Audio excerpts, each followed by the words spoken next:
Welcome to this video where we'll be taking a look at Community Report 72 for Workers and Resources Soviet Republic. This was published on the 17th of April 2023 and it covers both building and vehicle maintenance, and there is a lot in this report. And before we get started, I want to emphasize two things. The first thing is that this report is my first look at the building and vehicle maintenance. So going through, I will offer my opinions, but I'm not going to pretend that I've got any inside knowledge on how these mechanics actually work.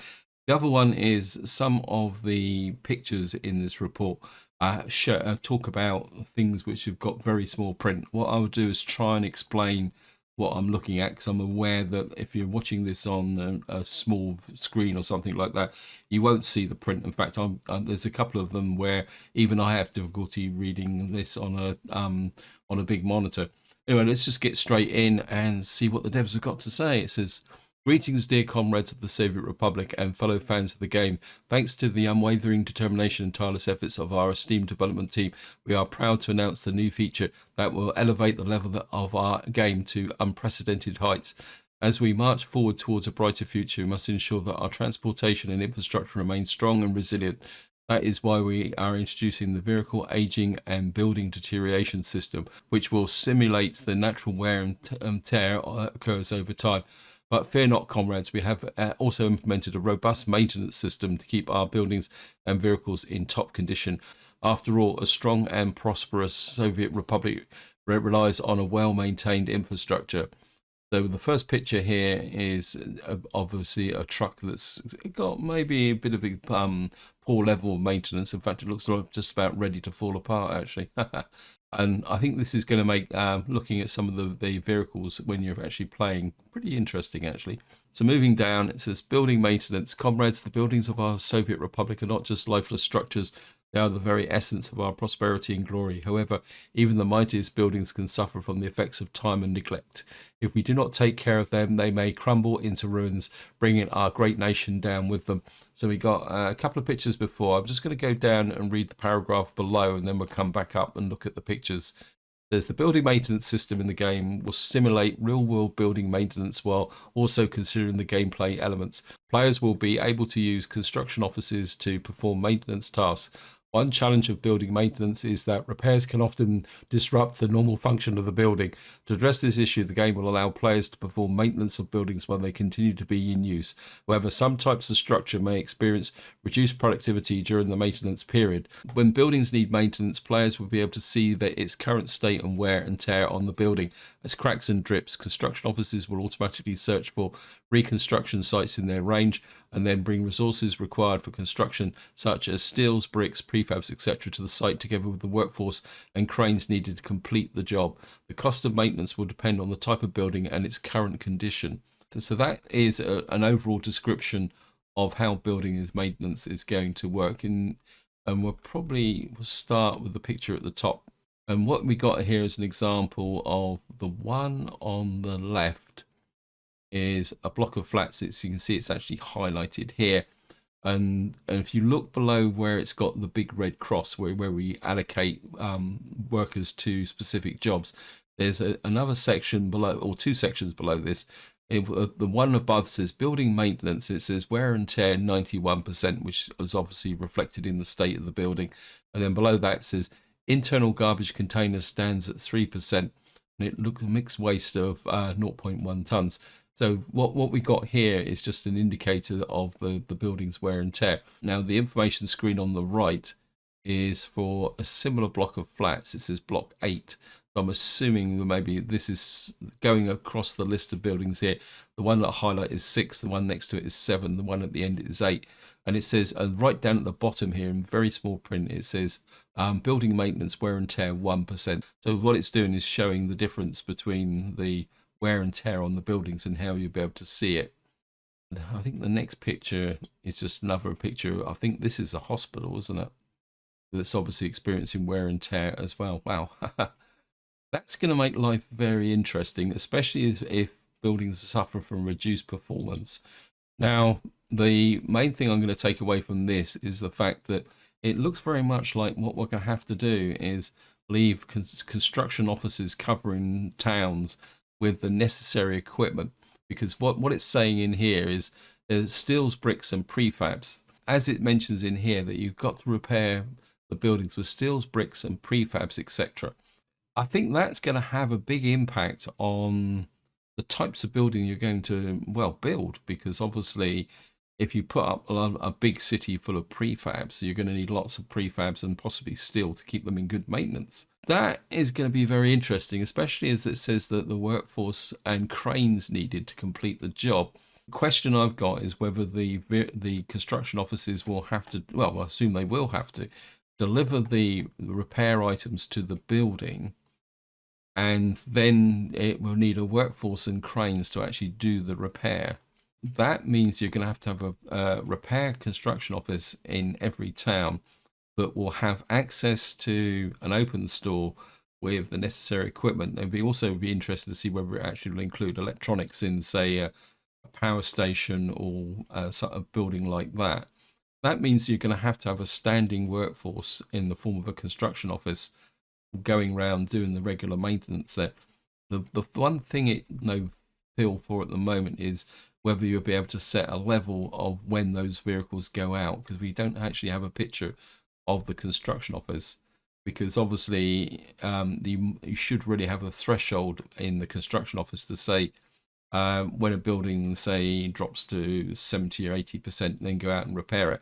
Either that, or what you're going to have is vehicles constantly going out repairing when they get to a certain level. But it's going to have a trigger there. That mechanic is still a little bit obscure, but I like the principle. But it's going to really change the way we're going to have to design our cities.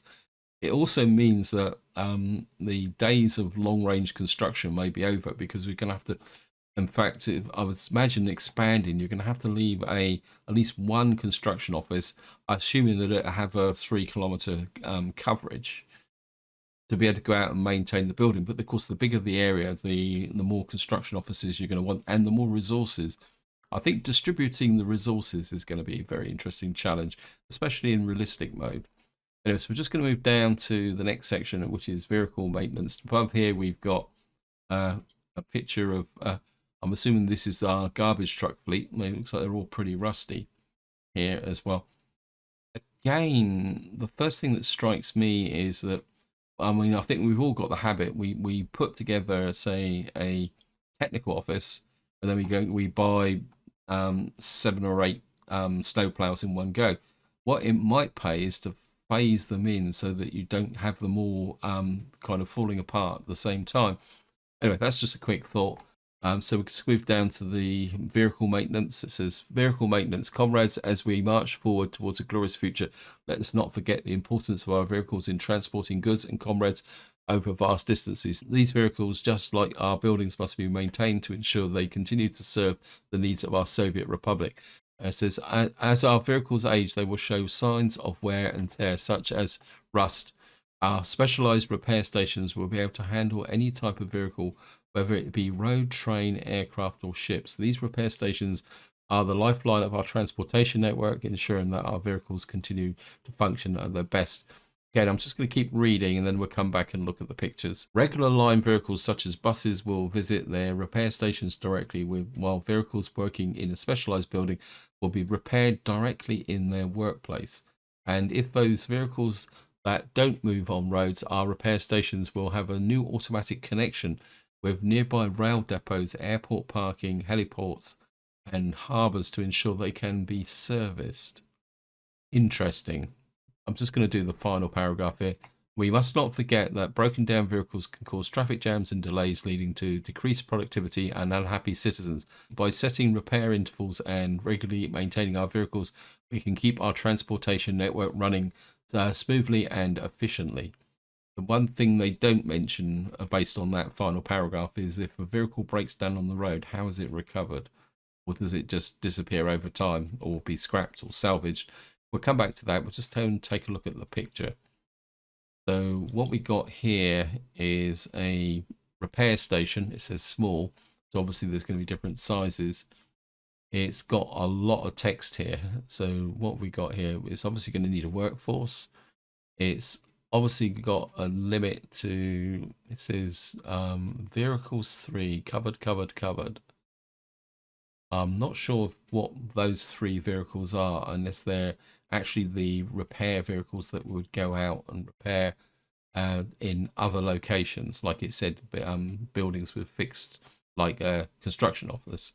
I mean, this is the dichotomy in the fact that you're going to have a repair station that will go to a construction office to repair the vehicles in that location. And I do wonder whether that will also cover distribution offices, but we'll have to wait and find out what that actually is. And then we'll just move down. There's a couple of green ticks here. It says allow the repair cancel when long, allow the repair cancel when long idle, allow repair in building vehicle online. So what that's doing is actually setting the parameters. So you could set a repair station up that doesn't go out. So you may have to have, say, 2 repair stations, one to deal with the vehicles that will come to the repair station and one that will go out and repair vehicles in situ. Although I'm not exactly sure what allow, repair, cancel when long idle means. It's obviously the office is going to have a range, and it says the maximum number of workers per vehicle, minus to max. So I'm going to assume that the number of workers that you will have in here will be similar to fire stations, where you the more fire engines you put in the fire station, the more workers you get in there. And then below here we've got a import warehouse, and quite interestingly, it's this to repair the vehicles. We're going to need plastics, mechanical components, electro components, electronics, and fabric, which is all the requirements we need to actually build vehicles. That is certainly going to change the early game dynamic, because if we got to repair the vehicles, it means we're going to have to import, say, plastics, mechanical components, and electronics. That's going to put an extra cost on us because of the fact we're using electronics. Quite interestingly, down the bottom here, it says open space storage, import, steel, aluminium. Now, I'm assuming that the aluminium would relate to repairing aircraft. What we got above here is with the steel, and the list of warehouse imports is what we would normally use to construct a normal vehicle, such as a ship or a road vehicle. Anyway, so that is there. We just move down to the next picture. And I'm assuming, because this is the same repair depot, but what they've put in here is a port. So it looks like, with respect to repairing ships and aircraft, it looks very much like a construction office will have an area of influence in these brown dots. Now, I'll be very interested to find out how big that area of influence is, because if you've got quite a large dot complex, putting one of these in to be able to support the repairs of ships could be quite interesting. So many things to think about. Final picture here. I'm not exactly sure. This is the one with the very small print, and this is lists of vehicles and buildings. And what we got here is actually a bus. It says set value for all. Okay. So the list of vehicles and buildings, it's actually sets a repair value. So that probably answers my question I began at the beginning. That is it this area here, where you actually set the value of when a vehicle or building needs to be repaired. I'm assuming that would also apply to the building one and all the different vehicle types. Well, I hope it does. It actually says by selected vehicle. Oh, wow. Yeah, I've just noticed, guys, in the second column from the right, it's actually you can actually set the repair criteria per vehicle. So I'd assume you'd be able to do that by building. So it's possible to actually say, I don't want this vehicle repaired, I just want to run it into the ground. Now, the info screen on the right is for, I can't, what that actually is. It's actually a bus. And then you've got the speed dial, the RPM, and the weight ton. Below that, what you've actually got is an odometer, age of vehicle, and repair percentage there. So what it actually does is it tells you how many kilometers it's gone and what the age of the vehicle is, and then it's got say you actually repair it. So I'm assuming the fact that goes up to nearly 1 million miles I'm assuming that the distance a vehicle travels and its age will have a big impact on how quickly it wears out. Okay, that is going to be very interesting. So for the next section, it says automatic vehicle replacement. It says, comrades, it's not just about maintenance, for we understand that at some point old vehicles must be replaced. That is why we have implemented a feature that allows players to observe and set automatic replacements based on wear and tear. Our new system will enable players to specify what type of vehicle should be replaced, the older ones, whether it be a new purchase or a depot vehicle. We have even included 3 checkboxes to identify suitable old vehicle replacements. Firstly, we will check for the replacement vehicle type in the depot. If none is available, we'll check for the storage of a brand new vehicle. Only at the last resort will the new vehicle be purchased, and we have given players the power to uncheck the checkboxes to avoid unwanted purchases. By specifying what types of vehicles should replace the old ones, our players can ensure that their transportation network is always up to date and efficient. The ability to choose where to source replacement vehicles from will give players control over the budget and resources. However, let it be known that they will still require a great deal of micromanagement. Wow. In real life, the corporate fleet managers are in charge of all vehicle management. Now, our players will have a similar challenge. We have provided you with the tools to succeed, but we are confident that our loyal players will find a way to implement efficient systems, even when dealing with hundreds of thousands of different vehicle types. Your feedback will help us improve the system even further. This is going to be absolute fun. Some players, this may be a little bit too much. Hopefully, this will be vehicle repair will be an option some people can switch off. Now, obviously, this is going to be a new menu option on the left-hand side of the game. And I'm just going to go through it, and we got all the usual things across the vehicle types across the top. We got vehicles, buses, ships, planes, helicopters, and I think those are personal cars. And then we got list the type of road vehicles, automatic replacement on. So that means you don't have to use it if you really want to, and which could be quite important in the early part of the game when there's not too many vehicles. We could actually work on the process of actually replacing these manually. It says method of replacement from depot, from vehicle storage, purchase from new. There's replacement conditions, wear and tear 80%, vehicle age 20 years. Then we got a kind of drop down here where we can actually, it says sort by vehicle count. So this must relate to this area here. What that means is you can actually say how much you're going to push your luck and how long you're going to be able to get the vehicles done, I would guess. Looks like you can even sort by buy price and count there. There's list of used types. So it looks very much like the left-hand column here is all the available vehicles, and then what you can actually replace it from. And I'm assuming this small icon depends on where it's going to come here. This number of types 28. And one positive side I can see of this is something that I must admit I do struggle on is what types of vehicles I've got, because I always end up leaving some horse and cart still trundling around doing deliveries in the year 2000. I think one advantage of this list of the vehicles is that you'll be able to see any potential old vehicles that are still hanging around the map by just clicking through this. And well, I'm hoping it will, because that would make a big difference. So you could find the really old vehicles. I know this is really in reference to early starts, but that is one of the hazards. Yeah, I think I could live with this, but it's going to be fun. And now we're moving down to the final section. It says vehicle scrapping. And lastly, comrades, we have added a vehicle scrapping feature. To make use of the feature, players will need to build specialized facilities and scrapping old vehicles. These facilities will extract usable waste that can be used for vehicle production lines to assemble new vehicles. There will be 2 sizes of scrapping facilities, smaller ones for good road vehicles and larger ones for trains, aircraft and ship. These features will add more realism and challenge to the game, making it even more engaging and enjoyable for our players. The requirement to maintain buildings and vehicles will add additional cost over time, giving players a reason to keep construction offices in all areas. Together, we shall build the greater economy simulating game in the world has ever seen. You're not kidding. This game is going from being a game to almost an educational tool. The rate the devs are going, I can see the college course teaching social engineering and building maintenance and all that, using this game just to teach students how economies work.